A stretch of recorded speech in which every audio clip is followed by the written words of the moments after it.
कह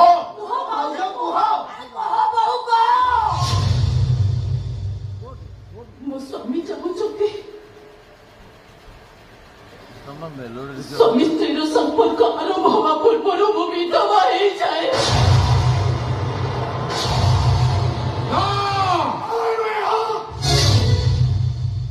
ସେ ବିଧବା ହବ ଏଇଟା ମୋ ଫାଇନାଲ ଡିସିଜନ। କାହିଁକି ନିଷ୍ପତ୍ତି ସରକାର ଚାଲୁ ପାଇଁ ଭାଉଜଙ୍କ ମୁହଁକୁ ଟିକେ ଚାଲ ତାଙ୍କ ସରଳ ଆଖିର ଭାଷାକୁ ବୁଝିବାକୁ ଚେଷ୍ଟା କର ଦେଖିବ ତୋ ନିଷ୍ପତ୍ତି ନିଶ୍ଚୟ ବଦଳିଯିବ। ନିଷ୍ପତ୍ତି ସ୍ୱୟଂ ଜଗନ୍ନାଥ ବି ବଦଳେଇ ପାରିବେନି। ଏମିତି କଣ ହେଇଗଲୁ କି କଣ କରି ନିଜକୁ ଭାବୁଛୁ ସାମାନ୍ୟ ଗୋଟେ ବ୍ୟାଙ୍କ ଚାକିରି କରିଛୁ ବୋଲି ତୁ କଣ ଜଗନ୍ନାଥଙ୍କ ଠାରୁ ବଡ? ଆରେ ଏ ଘରେ ଯାହା ହୁଏ ସବୁ ଜଗନ୍ନାଥଙ୍କ ଇଚ୍ଛାରେ ହୁଏ। ତୋ ବାହାଘର ବି ସେଇ ଜଗନ୍ନାଥଙ୍କ ଇଚ୍ଛାରେ ହେଇଛି। ଆରେ ତୁ ତୋ ବାପା ଚାହିଁଲେ ବି ଏ ବାହାଘରର ପବିତ୍ରତାକୁ ଭାଙ୍ଗି ପାରିବନି।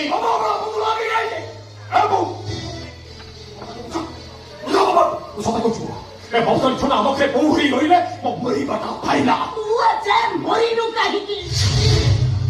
ନାରୀ ହାତର ସଂଖ୍ୟା ସାଧାରଣ କାଚରେ ତିଆରି ଗୋଲ ବସ୍ତୁଟାଇ ନୁହେଁ। ସେ ସଂଖ୍ୟା ସ୍ୱାମୀକି ଶକ୍ତି ସାମର୍ଥ୍ୟ ଦେବା। ମଙ୍ଗଳସୂତ୍ର ଥାଏ ସ୍ୱାମୀର ଆୟୁଷ, ସିନ୍ଦୁର ଥାଏ ସ୍ୱାମୀର ଭାଗ୍ୟ। ଆଜି ଭଳି ଦିନେ ତୁ ବହୁର ସଂଖ୍ୟା ସିନ୍ଦୁର ମଙ୍ଗଳସୂତ୍ରକୁ ଅପମାନିତ କରି ନିଜର ଶକ୍ତି ଆୟୁଷ ଭାଗ୍ୟକୁ ଜାଳି ପୋଡ଼ି ପାଉଁଶ କରିଦେବାକୁ ବସିଛୁ।